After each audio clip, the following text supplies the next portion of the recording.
দীর্ঘদিন ধরে রাজপথে সোচ্চার ইলিয়াস কাঞ্চন সড়ক আন্দোলন করে যাচ্ছেন বহু বছর ধরে।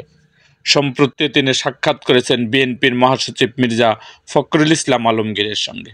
নিরাপদ সড়ক চাইরের প্রতিষ্ঠাতা চেয়ারম্যান অভিনেতা ইলিয়াস কাঞ্চন আজ সোমবার দুপুরে গুলশানে বিএনপির চেয়ারপারসনের রাজনৈতিক কার্যালয়ে মির্জা ফখরুল ইসলাম আলমগীরের সঙ্গে সাক্ষাৎ করেন। বিএনপির মিডিয়া সেলের সদস্য সাইকুল কবির খান এ তথ্য নিশ্চিত করেছেন।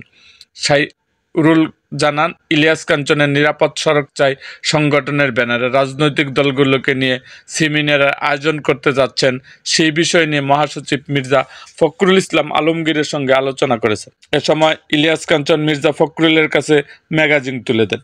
প্রসঙ্গগত জুরি ভোটের দায়িত্ব পেয়েছেন চলচ্চিত্র অভিনেতা ইলিয়াস কাঞ্চন।